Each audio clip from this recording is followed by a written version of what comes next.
Hello students and viewers. तो आज बहुत दिन के बाद एक टॉपिक लेकर के आए हैं जिसका नाम है इलेक्ट्रोकेमिस्ट्री। ये केमिस्ट्री का एक सबसे इम्पॉर्टेंट चैप्टर है और इम्पॉर्टेंट चैप्टर होने के साथ साथ ये थोड़े से कॉम्प्लेक्स वर्डों के साथ भी जाता है। तो आज हम इसको पूरी तरह से सिंप्लीफाई करने की कोशिश करेंगे ताकि आपके इसके बारे में जो भी एक एक कॉन्सेप्ट है वो सब आत्मसात हो जाए। तो चलिए स्टार्ट करते हैं। इस वर्ड से ही स्टार्ट करते हैं केमिस्ट्री, जिसका नाम है इलेक्ट्रोकेमिस्ट्री। तो एक पहला डिफिनीशन नहीं देते कि सर इलेक्ट्रोकेमिस्ट्री होती क्या है। तो इलेक्ट्रोकेमिस्ट्री के लिए एक्चुअल में ये डिफिनीशन इसके नाम में ही छिपा हुआ है। आइए कैसे देखते हैं। अगर हम इलेक्ट्रो से इलेक्ट्रोड निकाल दें और केमिस्ट्री अलग कर दें, यानी ऐसी केमिस्ट्ट्री जो इलेक्ट्रोड के द्वारा पॉसिबल हो। इलेक्ट्रोड आप सभी जानते हैं, ये मेटल के दो रॉड्स हो सकते हैं, नॉन मेटल के रॉड्स हो सकते हैं। जैसे आपने ग्रेफाइट रॉड देखा होगा, ये मेटल रॉड देखा होगा। तो ये या तो मेटल रॉड हो सकता है, ये ग्रेफाइट रॉड जो एक्चुअल करके हम लोग सेल में यूज करते हैं। तो ऐसी केमिस्ट्री जो इलेक्ट्रोड के थ्रू कोई केमिकल रिएक्शन को प्रोसीड कराता है, यानी those chemistry through which chemical reaction takes place by the passing of electricity into the solution. जैसी बात है, केमिस्ट्री जब ये वर्ड आता है तो सिंपल से मतलब क्या है, केमिस्ट्री मतलब एक प्रोसेस, और वो प्रोसेस दो प्रकार की होती है। कोई केमिकल रिएक्शंस, केमिस्ट्री मतलब होता है केमिकल रिएक्शन। अब वो केमिकल रिएक्शन दो प्रकार की हो सकती है, या तो वो ऑक्सीडेशन का हो सकता है या तो वो रिडक्शन का हो सकता है। अगर बात ऑक्सीडेशन की आती है तो मतलब ये वो कौन सी केमिस्ट्री जिसको हम ऑक्सीडेशन कहेंगे। तो सिंपल सी बात है बच्चों, ऑक्सीडेशन के लिए ये आपने कहा, एक वर्ड यूज किया कि ऐसे सभी एलिमेंट्स जो केमिकल रिएक्शंस के दौरान अपने अंदर से इलेक्ट्रॉन्स निकालते हो और इलेक्ट्रॉन निकालने के बाद एलिमेंट्स के ऊपर पॉजिटिव चार्ज इंक्रीज होती हो, तो उसी सब रिएक्शन को हम लोग क्या कहते हैं, ऑक्सीडेशन रिएक्शंस कहते हैं। जैसे अगर हम कोई एक मेटल यम मान लेते हैं और वो किसी केमिकल रिएक्शंस के दौरान इलेक्ट्रॉन्स को निकालता है और इलेक्ट्रॉन्स को निकालने के बाद उसके ऊपर 2 पॉजिटिव चार्ज हो जाते हैं और वो 2 इलेक्ट्रॉन रिलीज करता है, तो मेटल का इलेक्ट्रॉन्स निकाल करके खुद को पॉजिटिव चार्ज में कन्वर्ट करना ऑक्सीडेशन कहलाता है। वहीं रिडक्शन इसी का जस्ट इन्वर्टेड फॉर्म है। रिडक्शन एक ऐसा प्रोसेस है कि कोई भी एलिमेंट अगर इलेक्ट्रॉन रिसीव करता है और खुद के पॉजिटिव चार्ज को डिक्रीज करता है तो उसको हम लोग क्या कहते हैं, रिडक्शंस। मतलब अगर कोई एलिमेंट है, जैसे मान लीजिए यही एलिमेंट हम यम या एन मान लेते हैं, चलिए एम ही मान लीजिए, और अगर ये किसी एलिमेंट से इलेक्ट्रॉन रिसीव करता है और इलेक्ट्रॉन रिसीव करके अगर वो नेगेटिव चार्ज में चला जाता है, क्योंकि हम सभी को पता है कि इस पे कौन सा चार्ज है, जीरो। मेटल जनरली जीरो होते हैं न्यूट्रल स्टेट में। अब ये जीरो है तो ये जीरो से कौन से स्टेट में गया, नेगेटिव स्टेट में गया। यानी किसी एलिमेंट्स के प्लस चार्ज के डिक्रीज को रिडक्शन एंड प्लस चार्ज के इंक्रीज को ऑक्सीडेशन कहते हैं। तो यहां पे लिख सकते हैं टू इंक्रीज पॉजिटिव चार्ज, उस प्रोसेस को क्या कहते हैं, oxidation, bye releasing there electron and bye gaining of electron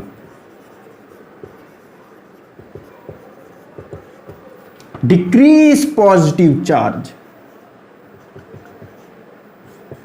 तो इस प्रोसेस को क्या कहते हैं, रिडक्शन। तो अब देखिए डिफिनीशन बन गई कि ऐसी कोई केमिकल रिएक्शंस जहां पर किसी इलेक्ट्रोड द्वारा चार्ज ट्रांसफर करने पर या चार्ज ट्रांसफर करने के उपरांत ऑक्सीडेशन या रिडक्शन प्रोसेस होता है, तो ऐसी केमिस्ट्री को हम लोग क्या कहते हैं, इलेक्ट्रोकेमिस्ट्री कहते हैं। तो सिंपल सी बात है, इसकी डिफिनीशन क्लियर हो जाती है।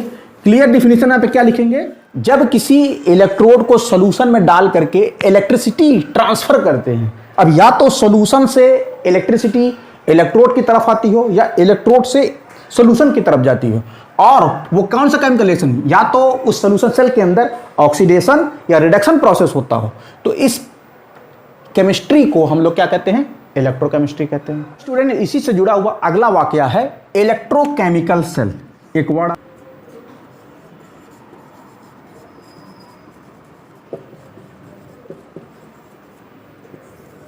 तो क्वेश्चन होता है कि सर इलेक्ट्रोकेमिकल सेल क्या कहलाता है। तो देखिए जो इलेक्ट्रोकेमिकल सेल्स होते हैं ये ऐसे डिवाइस होते हैं कि जिनके थ्रू इलेक्ट्रिसिटी पास करने पर इलेक्ट्रोड और सॉल्यूशन के बीच में ऑक्सीडेशन या रिडक्शन प्रोसेस होता हो या ऐसा प्रोसेस ले सके, तो उस डिवाइस को हम लोग क्या कहते हैं, इलेक्ट्रो लिख सकते हैं the device in which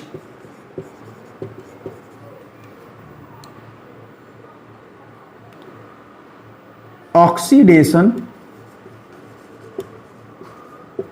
and reduction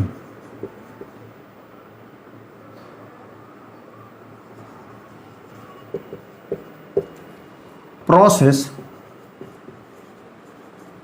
takes place between the electrode and electrolyte by passing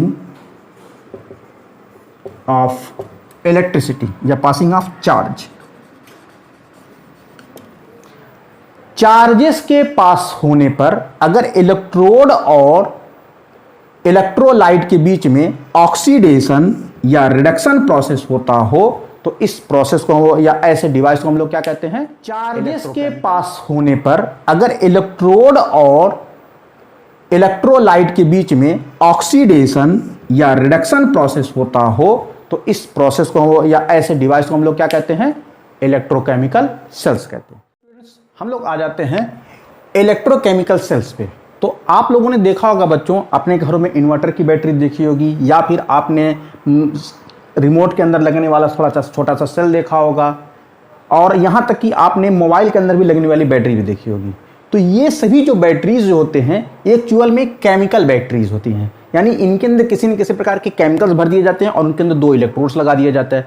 अब होता है कि केमिकल्स और इलेक्ट्रोड्स के बीच में कुछ इलेक्ट्रोकेमिकल रिएक्शंस होते हैं और उस रिएक्शन के रिजल्टेंट में या तो ऑक्सीडेशन या तो रिडक्शन किसी न किसी एक इलेक्ट्रोड पर, तो एक इलेक्ट्रोड पर ऑक्सीडेशन और दूसरे इलेक्ट्रोड पर रिडक्शन होगा, तो जिसकी वजह से इलेक्ट्रॉन ट्रांसफर्स होना शुरू कर देते हैं और उन्हीं इलेक्ट्रॉन ट्रांसफरिंग से उन्हीं इलेक्ट्रॉनों को रिसीव करके हम अपने इलेक्ट्रिक अप्लायंस को यूज करते हैं। तो देखिए इन्हीं इलेक्ट्रोकेमिकल सेल्स के बारे में आज पढ़ते हैं। तो अगर आप किसी इलेक्ट्रोलाइट के अंदर अगर आप 2 मेटल रॉड, किसी भी इलेक्ट्रोलाइट के अंदर 2 मेटल रॉड डाल देते हैं और ये मेटल रॉड हमेशा इस बात को कंफर्म रहे कि इनके बीच में जो रिएक्टिविटी का जो डिफरेंस है वो बहुत ह्यूज हो। याद करिए आपने पढ़ा होगा वो आप लोगों ने 10th में रिएक्टिविटी सीरीज पढ़ी होगी, आपने उसे पढ़ा होगा potassium, sodium, calcium, magnesium, aluminium, zinc, iron, lead and hydrogen. यानी हाइड्रोजन से ऊपर ये आप जितने भी मेटल देख रहे हैं इन मेटल की जो रिएक्टिविटी होती है वो सबसे हाईएस्ट होती है। और अगर कैटेगरीज वाइज देखा जाए तो सबसे टॉप 1 पोजीशन पर पोटेशियम है, दूसरे नंबर पर सोडियम है, तीसरे नंबर पर कैल्शियम है, चौथे नंबर पर मैग्नीशियम, 5वें नंबर पर एल्युमिनियम, 6वें नंबर पर जिंक, 7वें नंबर पर आयरन, 8वें नंबर पर लेड है। यानी ये जो मेटल हैं, जो भी मेटल किसी में एलिमेंट से ऊपर की पोजीशन अगर गेन किया तो मतलब उसकी रिएक्टिविटी उससे अधिक है। जैसे हाइड्रोजन से ज्यादा रिएक्टिव लेड है, लेड से ज्यादा रिएक्टिव आयरन है, आयरन से ज्यादा रिएक्टिव जिंक, उसके बाद एल्युमिनियम, उससे ऊपर मैग्नीशियम, उससे ऊपर कैल्शियम, उससे ऊपर सोडियम और सबसे ऊपर पोटेशियम। तो अगर हमारे वो मेटल इन्हीं किसी रिएक्टिविटी सीरीज से बिलोंग करते हो तो वो 2 मेटल ऐसे होने चाहिए जिनकी रिएक्टिविटी डिफरेंट होनी चाहिए। अब ऐसे ही 2 रिएक्टिविटी के एलिमेंट्स को अगर आप इनके अंदर डाल देते हैं तो एक ही सोल्यूशन के रिस्पेक्ट में इनके जो रिएक्टिविटी होती है वो अलग अलग होती है। तो जिस एलिमेंट्स के ऊपर नंबर ऑफ इलेक्ट्रॉन सबसे ज्यादा एक्यूमुलेट होगा तो जो अपने से लेसर रिएक्टिव एलिमेंट होगा उधर इलेक्ट्रॉन का ट्रांसफर बहुत तेजी से होगा, और जब इलेक्ट्रॉन का ट्रांसफर शुरू होने लगता है तो इसका मतलब केमिकल रिएक्शन स्टार्ट हो गया। इसके बाद भी ये आपके नीचे हैं, इसके नीचे यानी हाइड्रोजन से नीचे वाले जितने एलिमेंट है ये सबसे लेस रिएक्टिव है, जिसमें से प्लेटिनम सबसे लीस्ट रिएक्टिव मेटल होता है। यानी ये किसी भी एलिमेंट के साथ जो रिएक्टिव न के बराबर करता है। तो स्टूडेंट्स हमने अभी देखा कि केमिकल सेल्स 2 प्रकार के थे, कि एक ऐसे सेल्स जिसमें केमिकल रिएक्शन कराने के लिए हमें एक्सटर्नल सोर्स से इलेक्ट्रिसिटी देनी पड़ती थी, उनको आप लोगों ने इलेक्ट्रोलाइटिक सेल कहा था। लेकिन आपने एक ऐसा भी सेल देखा था कि जो केमिकल रिएक्शंस के दौरान बहुत ज़्यादा मात्रा में पोटेंशियल डिफरेंस पैदा करते हैं, जिसकी वजह से इलेक्ट्रिसिटी जनरेट करती है, और उनको आपने गैल्वेनिक या लेकिन बच्चों गैल्वेनिक सेल्स और डैनियल सेल्स में भी डिफरेंसेस हैं। क्या डिफरेंसेस हैं? अगर हम दोनों इलेक्ट्रोकेमिकल सेल्स का एक डायग्राम स्ट्रक्चर बना ले तो एक्चुअल में गैल्वेनिक सेल्स जो होते हैं इसमें जो इलेक्ट्रोड्स लिए जाते हैं वो इलेक्ट्रोड्स इनमें से कोई भी दो एलिमेंट्स के इलेक्ट्रोड हो सकते हैं। जैसे ऐसे दो मेटल इलेक्ट्रोड जिनकी रिएक्टिविटी के बीच में बहुत ज़्यादा डिफरेंसेस हो, जैसे अगर आपने एक एल्युमिनियम ले लिया और एक आपने कॉपर ले लिया तो ये भी एक गैल्वेनिक सेल है। आपने जिंक ले लिया और आपने एक कॉपर ले लिया, ये भी एक गैल्वेनिक सेल्स है। आप किसी भी आप लोहे को सिल्वर के साथ अटैच करके, यानी एक को आयरन बना सकते हैं और एक को सिल्वर बना सकते हैं, तो ये भी सब क्या है, एक गैल्वेनिक सेल्स है। लेकिन जो डैनियल सेल्स है उसके लिए एक चीज कंपल्सन है, और वो कंपल्सन क्या है कि उसके लिए जो इलेक्ट्रोड्स वो जो होते हैं वो फिक्स किए गए हैं कि जब जिंक और कॉपर सॉल्यूशन में होंगे तभी वो क्या कहलाएंगे, डैनियल सेल्स कहलाएंगे। और सबसे पहले इसके डिस्कवरर का नाम जो डैनियल, उन्होंने इसको डिस्कवर किया, इस नाते इसको डैनियल सेल्स कहते हैं। तो इसका मतलब ये है कि गैल्वेनिक सेल्स में a variety of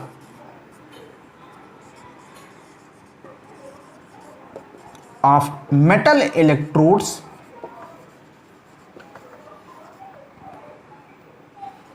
are takes place.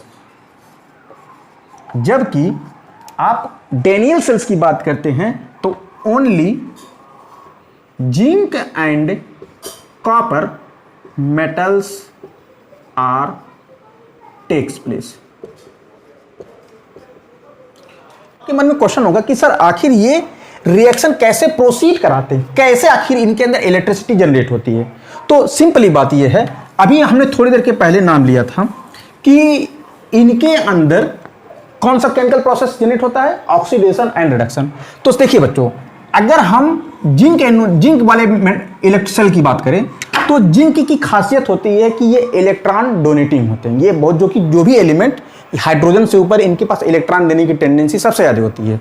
तो अगर ये जैसे ही आप इस जिंक मेटल की आप बात करेंगे तो ये तुरंत अपने आप को जिंक आयन में कन्वर्ट करके 2 इलेक्ट्रॉन निकाल देगा। तो सिंपल सी बात यह है कि जैसे ही ये मेटल उन जिंक सल्फेट के सोल्यूशन में गया तो यहां पर कौन सा रिएक्शन शुरू हो जाएगा, ऑक्सीडेशन। आप देख रहे हैं कि जिंक के ऊपर क्या बढ़ रहा है, प्लस चार्ज बढ़ रहा है, तो ऑक्सीडेशन। जबकि जो कॉपर सल्फेट में सोल्यूशन है तो यहां पर जो सोल्यूशन के अंदर जो होता है ये कॉपर आयन होते हैं। ये कॉपर आयन कहां से मिलते हैं, जब कॉपर सल्फेट टूटता है तो क्यूप्रिक आयन और सल्फेट आयनों में डिसोसिएट होते हैं। तो ये जो कॉपर आयन होते हैं ये यहां पर बहुत ज्यादा होते हैं। अब ये जो कॉपर आयन होते हैं इनकी अपनी स्टेबिलिटी के लिए फ्री इलेक्ट्रॉन की सबसे ज्यादा जरूरत होती है, और हम सभी को पता है कॉपर के अंदर फ्री इलेक्ट्रॉन सबसे ज्यादा पाए जाते हैं। तो जो कॉपर के अंदर फ्री इलेक्ट्रॉन होते हैं तो एक्चुअल मेटल है तो इसको भी अपने इलेक्ट्रॉन दे देनी चाहिए। लेकिन याद रखिए बच्चों, हाइड्रोजन से ऊपर जो एलिमेंट हैं इनके अंदर इलेक्ट्रॉन देने की टेंडेंसी है, और हाइड्रोजन के नीचे जो एलिमेंट हैं उनके अंदर इलेक्ट्रॉन लेने की टेंडेंसी होती है। तो यहां पर इनके जो इलेक्ट्रॉन्स होते हैं वो जा नहीं सकते, क्योंकि कॉपर का जो एटॉमिक साइज होता है वो जिंक के एटॉमिक साइज से काफी छोटा होता है, और अगर ये इसकी साइज छोटी होगी तो इसका इफेक्टिव न्यूक्लियर इतना बढ़ जाएगा कि वो इलेक्ट्रॉन को निकलने ही नहीं देगा। तो ऐसे कंडीशन में जब कॉपर से इलेक्ट्रॉन नहीं निकलते हैं तो क्यूप्रिक आयन ही इस मेटल से चिपकना शुरू कर देते हैं, और जब क्यूप्रिक आयन मेटल के इलेक्ट्रॉन से चिपकते हैं तो वो इस सरफेस के ऊपर एक कॉपर की एक मोटी सी परत बनानी शुरू कर देते हैं, जिसकी वजह से ये कॉपर में क्या हो जाता है, रिड्यूस हो जाता है। तो सिंपल ही बात है, यहां पर सोल्यूशन के अंदर कौन सा रिएक्शन, इलेक्ट्रोड के ऊपर कौन सा रिएक्शन, ऑक्सीडेशन, और सोल्यूशन के अंदर कौन सा रिएक्शन हो रहा है, रिडक्शन। और इस प्रकार से ये जब दोनों एक साथ यूनाइट होते तभी ये दोनों प्रोसेस एक साथ कंप्लीट हो जाते हैं, जिसकी वजह से अब देखिए यहां पर सारे जिंक आयन सोल्यूशन के अंदर चले जाते हैं, जिसकी वजह से इलेक्ट्रॉन इसके इलेक्ट्रोड के ऊपर भरना शुरू कर देता है, और यहां पर इसके इलेक्ट्रॉन जो होते हैं वो पानी सोल्यूशन द्वारा खींच लिए जाते हैं, जिसके ऊपर से यहां पर पार्शियल पॉजिटिव चार्ज क्रिएट हो जाता है। अब दोनों इलेक्ट्रोड के बीच में पोटेंशियल डिफरेंस क्रिएट हो जाते हैं, जिसकी वजह से आप एक गैल्वेनोमीटर लगा के जब चेक करेंगे तो इसके अंदर से आपको इलेक्ट्रिसिटी फ्लो होने की। देखिए यहां पर इलेक्ट्रॉन की डेंसिटी सबसे ज्यादा, तो इस नाते इलेक्ट्रॉन हायर से लोअर की तरफ मूव करता है, और इलेक्ट्रॉन के चलने के अपोजिट डायरेक्शन को हम लोग इलेक्ट्रिक करंट का डायरेक्शन कहते हैं। तो इस प्रकार से गैल्वेनिक सेल के अंदर इस प्रकार से फंक्शन। अब हम जब इलेक्ट्रोलिटिक सेल्स की बात करते हैं तो इलेक्ट्रोलिटिक सेल्स में आप देख रहे हैं कि यहां पर सॉल्यूशन, मान लिया आपने वाटर ही लिया था और यहां पर ग्रेफाइट के 2 रॉड लगा दिए गए थे और उनको हम 2 टेस्ट ट्यूब से हमने क्या कर दिया, कवर कर दिया। अब यहां पर जब इलेक्ट्रिसिटी पास करते हैं तो हम सभी को पता है कि जब भी वाटर के अंदर इलेक्ट्रिसिटी पास की जाती है तब वो हाइड्रोजन और ऑक्सीजन में क्या हो जाते हैं, टूट जाते हैं। तो यहां पर सिर्फ अंतर इतना होता है कि वहां पर हमारा एनोड जो जिंक रॉड था, वहां पर आपने देखा था कौन से, आपने गैल्वेनिक सेल्स में देखा था, वहां पे जो एनोड था वो नेगेटिव चार्ज था, जबकि यहां पर एनोड हमारा पॉजिटिव है और कैथोड हमारा नेगेटिव है। याद रखिए बच्चों, जब किसी सिस्टम से एनर्जी विड्रॉन की जाती है, जैसे बैटरी या सेल से अगर एनर्जी आप रिसीव कर रहे हैं तो उनका एनोड नेगेटिव होगा और कैथोड पॉजिटिव होगा। लेकिन जब आप किसी सिस्टम को एनर्जी दे रहे हैं, इलेक्ट्रिसिटी दे रहे हैं, तब पोलैरिटी चेंज हो जाती है, तब एनोड पॉजिटिव हो जाता है और कैथोड नेगेटिव। तो इस प्रकार से जब यहां पर इलेक्ट्रिसिटी, हम सभी को पता है पानी H plus OH ion minus टूटेंगे तो सारे निगेटिव प्लस की तरफ अट्रैक्ट होंगे, जिसकी वजह से यहां पे ऑक्सीजन गैस बनेगा, और सारे पॉजिटिव निगेटिव प्लेट की तरफ जाएंगे, जिसकी वजह से वहां पे हाइड्रोजन गैस बनेगा, और इस प्रकार से पानी की इलेक्ट्रोलिसिस हो जाती है।